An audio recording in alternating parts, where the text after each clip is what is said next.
Welcome back to Sober Contracts. My name is Ian Bear, KDAC 2, certified alcohol and drug counselor since 2013, and interventionist. Really excited about our next group, and I want to thank pretty much everyone I know, because that's who's subscribed to me right now. I see you guys. Maybe a couple from Instagram and LinkedIn too.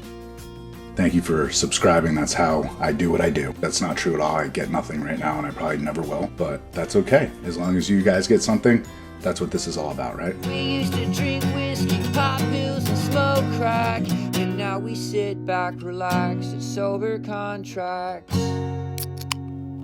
For this installment of Tiny Groups, the subscribers have spoken. You guys voted for the first year of abstinence and recovery. Rock bottom became the solid foundation on which I rebuilt my life. So I think it's important to know that there's a lot of adjusting and a lot of stages in the first year of recovery. So here we have a flow chart of the different phases. Now obviously everybody's different. There's so many factors that differentiate the addicts: the drug of choice, the age, severity of the detox. Withdrawal can last more than 15 days. It can last less than 15 days. Try not to pay too much attention to the timeline. Pay more attention to the order that they happen. I am keeping in mind that half the people watching this may be addicts, and the same thing for the family. For the addict, this is going to be useful relapse prevention information. And the same thing for the family. Phase 1, the withdrawal phase. Every drug is different. Some drugs produce significant physical withdrawal symptoms. Some drugs produce little physical withdrawal, but more emotional withdrawal. Every person's physical withdrawal pattern is also different. You may experience little physical withdrawal, but that doesn't mean you're not addicted. Instead, you may experience more emotional withdrawal, typically 1 to 15 days. But again, we can't hold ourselves to a specific time. I've had clients that were detoxing off methadone, Suboxone, or other synthetic opioids last over 30 days. Physical withdrawal symptoms include sweating, racing heart, palpitations, muscle tension, fatigue, exhaustion, difficulty breathing, tremor, nausea, vomiting, diarrhea, headaches, pain. We have some emotional withdrawal symptoms including anxiety, restlessness, irritability, insomnia, depression, social isolation, intense cravings. Not quite pause yet. Keep in mind, pause is post-acute withdrawal, paranoia, mood swings. And then of course we have our deadly withdrawal symptoms. Alcohol and benzodiazepines can cause grand mal seizures, heart attacks, strokes, DTs. I know a few addicts that have committed suicide during this stage. It's so painful. And here we have the honeymoon phase, better known as the pink cloud. Successfully completing the withdrawal phase is a major achievement in early recovery. Most people feel quite good during this period and often feel cured. As a result, clients may want to drop out of treatment or stop attending 12-step meetings during the honeymoon period. Although the physical withdrawal symptoms have ended, clients are still, however, getting used to living without the use of substances. Thinking may be unclear, concentration may be poor, nervousness and anxiety may be troubling, sleep is often irregular, and in many ways, life still feels intense. The increase in energy in this phase should be used as an opportunity to establish a good foundation for recovery. If clients can direct the energy, enthusiasm, and optimism felt during this period into recovery activities, they can lay the foundation for future success. What's the problem with that? That sounds awesome. So shouldn't that be it? We paid our dues, the withdrawal's over, everything's awesome now? Why do I need to be concerned during this stage? Let's take a look. Increased energy and optimism, overconfidence, difficulty concentrating, continued memory problems, concern about weight gain, intense feelings, mood swings, inability to prioritize, mild or occasional paranoia, workaholism, discontinuation of structure, secondary drug or alcohol use, cross-addictive behaviors, resistance to behavior change. There are a lot of concerning emotions during this period. The big threat with the pink cloud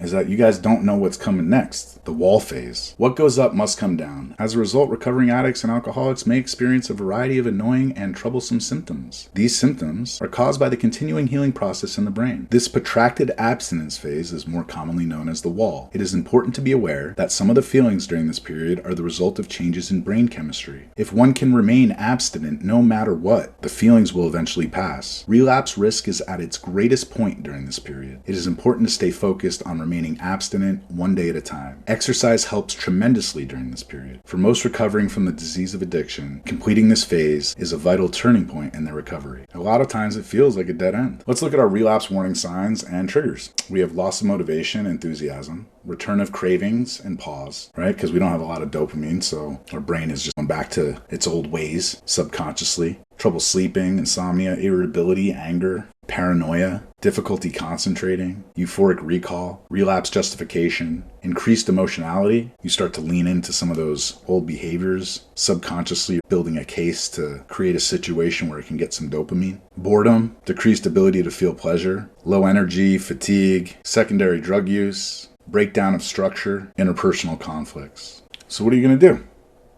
Well, let's build our own wall. Structure is so important during this phase. Maintaining a schedule, not thinking. Go to work, go to your meeting, try to avoid time alone. This is where the rubber meets the road. The whole 12-step thing might not be for you. During the wall phase, it should be. You should be pushing yourself to do things you don't want to do. There's neuroscience to back that. If you're addicts in treatment watching this in group, it's important to know that 30 days is not enough because you haven't started yet. On to the adjustment phase. What we are trying to do in the adjustment phase is return to some degree a level of balance in our lives. Our lives have become manageable and many of us are employable at this point in our recovery. We may even have had more than one job or have combined work and school. Family ties are being reconnected for a lot of us, and finding the time to connect the dots and still work a solid program of recovery may be difficult. We can become easily overwhelmed. As with most of the other phases, this is a time to make sure we keep our priorities in order. We need not forget the effort it took to get our lives back. Here we have our relapse warning signs. There's good news. There's hope if you're in your first year right now. It does get better. You just have to be patient. Feeling cured and relaxing vigilance for relapse signs. Relaxation of structure. Losing recovery momentum and commitment. Struggle with accepting addiction and recovery as a lifelong process. Reemergence of underlying emotional issues. Relationships, and acclimation into society. Typically, when I would get to this slide, I would pass out to the clients a sheet of paper and it would have 3 circles on it. And one would say 1 year from now. And it was interesting. We would see what they would do in their active addiction, early recovery, and then what their goals were. As hard as it is in the beginning and as unsuccessful statistically as we've seen, it is actually a pretty easy plan. All you have to do is just take the drugs away and put in recovery activities.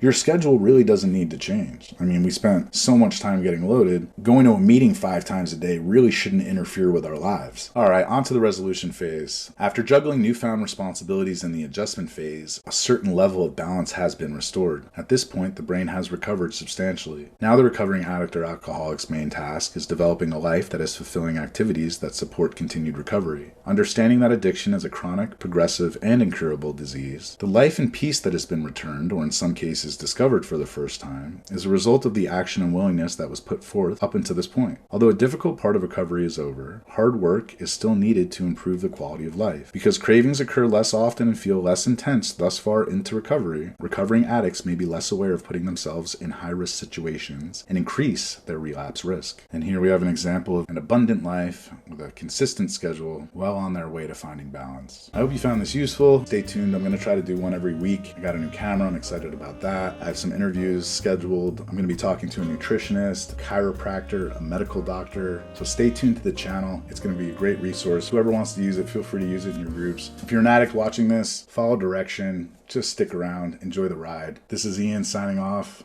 Have you made your sober contract?